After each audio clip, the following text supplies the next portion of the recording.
મોરબી જિલ્લાના હળવદ ગામમાં ધાંગધ્રા દરવાજા પાસે રાવલ ફરિયામાં છેલ્લા 12-13 વર્ષથી ઘરમાં મોગલમાનો મઢ રાખી ફિરોઝ યુનુસ સંધી કે જેઓને પોતાને રસ્તામાં મોગલ માતા મળ્યા એવો લોકોને ભરમાવી અને વિશ્વાસ સંપાદન કરી અને ઘરમાં મઢની સ્થાપના કરી.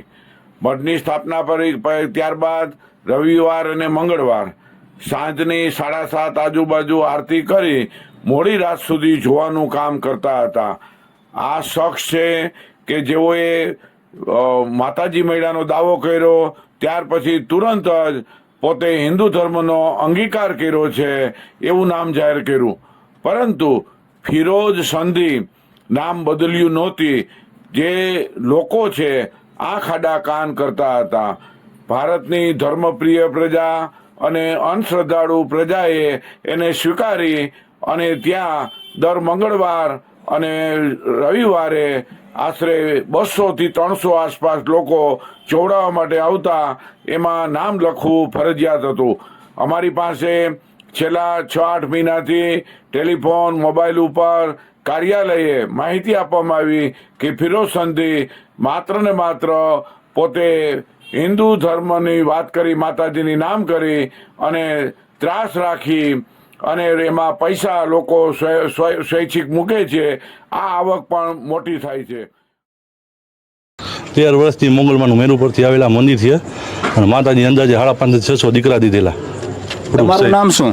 ફિરોઝ યુનિસભાઈ સંધી, હળવદ. અને 13 વર્ષથી માતાજીનું સ્થાપન કરેલું. અને કોઈ પણ માણસ શ્રદ્ધાથી આવે, બાધા લઈ જાય એનું કામ થઈ જાય. કોઈ દોરા કે કોઈ ધાગા કરવામાં આવતા. વિજ્ઞાન જાથાની team, Halvad police inspector RT Vyas અને જાથાની ટીમ ફિરોઝ સંધીના ઘરે કે જ્યાં મોગલ માતાજીનો મઠ છે ત્યાં રૂબરૂ જાય છે. એના ઘરે અમે રૂબરૂ ગયા ત્યારે જોયું તો મોટા પ્રમાણમાં બહેનો હતા. તે મોગલ માતાના ગીત ગાતા હતા. ત્યાં મુસ્લિમ સમાજની પાકી હાજરી હતી. 95%થી વિશેષ હિન્દુ ભાવિકો હાજર હતા. અમે એ પરિસ્થિતિ જોઈ. ફિરોઝ સંધી છે એ રૂમની અંદર જોવાનું કામ કરતા હતા, લોકોની વચ્ચે બેઠા હતા. આ બધી પરિસ્થિતિમાં અમે એમને કીધું કે ભાઈ તમે આ ધૂણો છો, દાણા નાખો છો અને તમે માંડવામાં જાઓ છો, ત્યાં જે 2 બહેનો ધૂણે છે અને રૂપિયા ઉડાડે છે, આ બધા તમારા જ માણસો છે, કોઈ પણ જાહેર જનતાનો માણસ નથી. આ બધું એ લોકોને પ્રભાવિત કરવા માટે કરવામાં આવેલું છે. જે એમના ભક્તો હતા એ ઉશ્કેરવાની વાત કરતા હતા અને સારી એવી ચળબળ થઈ, માથાકૂટ થઈ.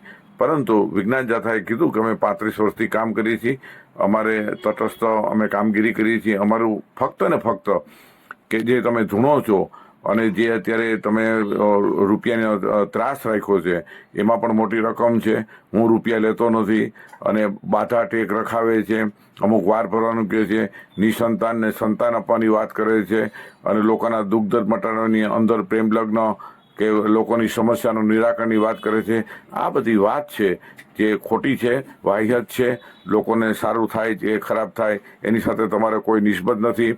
રવિવાર અને મંગળવારે તમે જે આખી રાત એટલે જે બાજુમાં રહેવાસીઓ છે તેને પણ ત્રાસરૂપ થાય છે. આવી હકીકત અમારી સામે આવી હતી અને લોકો છે ધર્મનું નામ લઈ, માતાજીનું નામ લઈ લોકો મૌન રહેવાનું પસંદ કરતા હતા. કાયદાની અંદર આખી રાત કોઈ પણ જગ્યાએ જોવાનું કામ કરું, રાતના 10 વાગ્યા પછી સવાર સુધી કરું, તે પણ કાયદામાં પ્રતિબંધ છે.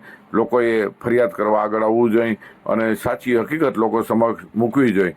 પોતે પોતાને માતાજી મળ્યા છે અને પોતે આ કામ કરે છે એવો અઠાગ્રહ રાખ્યો તો પોલીસ સ્ટેશને આવવાની ના પાડી હતી, પણ પોલીસ સ્ટેશને પણ એને રૂબરૂ આવવું પડ્યું હતું. આ બધી હકીકત સામે આવી હતી. વિજ્ઞાન જાથાએ બહુ સ્પષ્ટ શબ્દોમાં કીધું, એના ભક્તોને પણ કીધું કે તમે જેવી રીતે વાત કરો, અમે આખા ભારતમાં કામ કરી છે, અમે કોઈથી ફાટી પડતા નથી. માત્ર ને માત્ર અમે લોકો હિતની વાત કરી અને આગળ આવ્યા છીએ. લોકો નાનો આર્થિક સમાજ છે, આ છેતરાય છે, એનો સમયની બરબાદી થાય છે. આ બધી પરિસ્થિતિની અંદર તમે આવા જે દોરા ધાગા છે અને જે ધતિંગ કરો છો અને ધૂણો છો એ ધતિંગમાં માનસિક બીમારીની વ્યાખ્યામાં આવે છે અને તમે દાણા જુવારના દાણા લઈને ઘા કરો છો, પાટમાં નાખો છો. આ બધી હકીકત છેતામણી છે, લોકોને ગૃહમાં નાખનારી છે, ભ્રમમાં નાખનારી છે અને હતાશામાં નાખનારી છે. આ માનસિકતાને પાછળ રાખવાની વાત છે. આ બધી પરિસ્થિતિ નાના ભાવિ બાળકોને પણ ખોટી અસર થાય છે. આવી બધી હકીકત સામે મૂકી હતી, પરંતુ જે તે પરિસ્થિતિમાં એને જે ભાવિકો અને ભક્તો મોટા પ્રમાણમાં હોય તેઓ સામે પ્રતિકાર આપતા હતા. પરંતુ અમે તો વિજ્ઞાનના વ્યક્તિઓ છીએ, અમે એને કાયદાની વાત જ કરતા હતા, પરંતુ પોતે માનવા તૈયાર ન હતા. આ પરિસ્થિતિની અંદર હવે લોકોએ જાગવાની જરૂર છે કે ભાઈ વિજ્ઞાન જાથા કોના હિત માટે આવેલ છે, કોના માટે કામ કરે છે. વિજ્ઞાન જાથા કદી જાતિ, ધર્મ, કોમ આવું ક્યારેય જોતું નથી. વિજ્ઞાન જાથા પાસે પુરાવા આવતા જ કામ કરે છે. હકીકતની અંદર મોટો પ્રમાણ છે એ ટેકેદારો છે, હિન્દુ સમાજના જ લોકો હતા જેને ટેકેદાર બની ગયા હતા. મુસ્લિમ સમાજના એક પણ વ્યક્તિ આગળ આવ્યા ન હતા, કારણ કે કુરાનમાં અંધશ્રદ્ધા વિરોધી, અંધશ્રદ્ધા પર પાબંદી છે, એટલે તે લોકો કોઈ આગળ આવ્યા નહોતા. સૂત્રોચ્ચાર પણ કર્યા, પરંતુ આ બધી પરિસ્થિતિની અંદર વિજ્ઞાન જાથાએ સ્વયંપૂરક કામ કર્યું અને વિજ્ઞાન જાથાનો એક જ ઉદ્દેશ હતો કે લોકોનું હિત થાય, લોકોને જોડવાનું કામ, લોકોના રૂપિયા બગડે નહીં અને પોતાનો પરિવાર આગળ આવે. આ હેતુથી વિજ્ઞાન જાથા આખા ભારતમાં કામ કરે છે. આપણે સૌ જાણીએ છીએ કે બાધા રાખવી, ટેક રાખવી અને લોકો દાણા જોવા, આ બધી વસ્તુ છે લોકોને હતાશાના ગરતામાં લઈ જવાની પ્રવૃત્તિ છે. નાના બાળકોને પણ આવું ધૂણે તો એનાથી પ્રેરિત થાય તો એને માનસિક ઈજા પહોંચે છે. હળવદમાં ધાંગધ્રા ફળિયામાં ફિરોજ યુનુસ સંધી કે જેઓને 10-12 વર્ષથી મોગલ માતાજી આવતા લોકોના દુઃખ દર્દ મટાડવાનું કામ, રોગ મટાડવાનું કામ, સંતાન પ્રાપ્તિ આપવાનું કામ, પ્રેમ લગ્ન, પતિ પત્નીના સમસ્યાનું ઝઘડાનું નિવારણનું કામ પોતે માતાજીનો પ્રકોપ બતાવી અને લોકોને ગુમરાહ કરી, ભ્રમવા કરી અને શારીરિક, માનસિક, આર્થિક શોષણનું કામ કરતા હતા.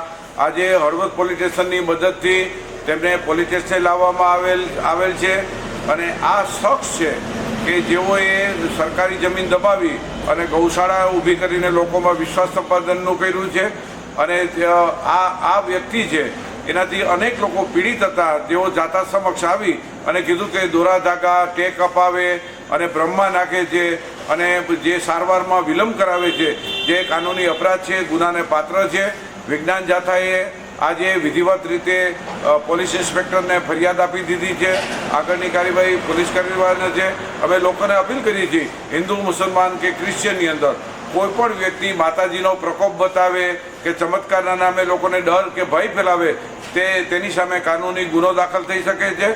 અને આવા કોઈ પણ શખ્સ હોય અને લોકોને આશ્વાસન આપે કે બ્રહ્મા નાખે તે સંબંધી પણ ગુનો બને છે.